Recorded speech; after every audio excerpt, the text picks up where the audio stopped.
রাতভর টানা বৃষ্টিতে সিলেট নগরীর নিচু এলাকায় আবারও দেখা দিয়েছে জলাবদ্ধতা। তবে সুরমা নদীর পানি এখনও বিপদসীমার 100 সেন্টিমিটার নিচ দিয়ে প্রবাহিত হচ্ছে। সবশেষ খবর জানাতে এই মুহূর্তে মেজর টিলা এলাকায় আছেন রিপোর্টার ইকরামুল কবির। সরাসরি যাচ্ছি তার কাছে। আমি এই মুহূর্তে আছি সিলেট নগরীর 35 নম্বর ওয়ার্ডের মেজর টিলা এলাকায়। এই এলাকার সহ সিলেটে গতকালকে রাতে যে রেকর্ড পরিমাণ বৃষ্টি হয়েছে, এর কারণে বেশ কিছু জায়গায় জলাবদ্ধতা সৃষ্টি হয়েছে।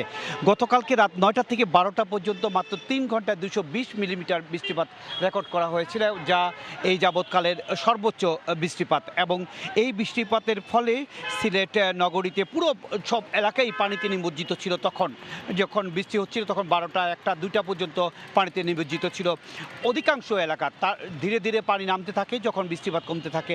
গত 24 ঘন্টায় আবহাওয়া অফিস 257 মিলিমিটার বৃষ্টিপাত রেকর্ড করেছে। এই যাবৎকালের এটি সর্বোচ্চ, যদিও এই 57 মিলিমিটার মধ্যে 220 মিলিমিটার বৃষ্টিপাত হয় রাত 12টা পর্যন্ত। 12টার পর থেকে বৃষ্টিপাতের পরিমাণ কমতে থাকে এবং কমার কারণেই যে সমস্ত জায়গায় পানি উঠে গিয়েছিল সেই সমস্ত জায়গা থেকে পানি নামতে থাকে। এখন আমরা যে জায়গাটিতে আছি, এই জায়গাটিতে এই একটু বৃষ্টি হলেও এলাকার মানুষ অভিযোগ করেছে দীর্ঘদিন থেকে এই এলাকায় একটু বৃষ্টি হলেও এই জায়গায় জলাবদ্ধতার সৃষ্টি হয়। এর কারণ হচ্ছে গিয়ে দেখতে পাচ্ছেন যে একটি সিটি কর্পোরেশনের এই এলাকায় একটি নালা তৈরি করা হচ্ছে। এই নালাটি দীর্ঘদিন থেকে অর্ধনির্মিত অবস্থায় আছে। যখন পানি থাকে না তখন মেরামত করা হয় বা নির্মাণ করা হয়, পরবর্তীতে নির্মাণ কাজ বন্ধ করে দেওয়া হয়। এই কারণে এই এলাকার একটি দুর্ভোগ থেকেই গেল।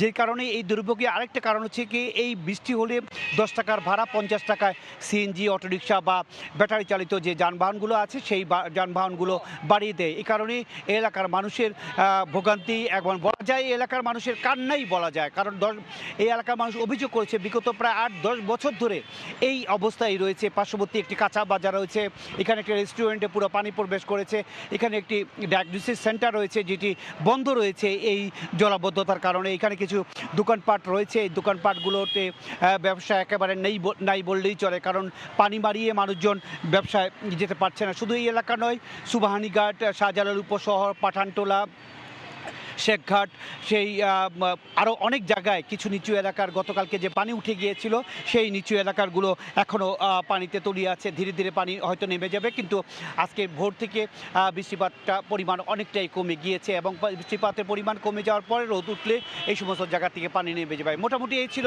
গতকাল রাতে 3 ঘন্টা যে রেকর্ড পরিমাণ বৃষ্টির ফলে বিভিন্ন জায়গায় সিলেট নগরী জলাবদ্ধতার সৃষ্টি হয়েছে, তার সবশেষ খবর।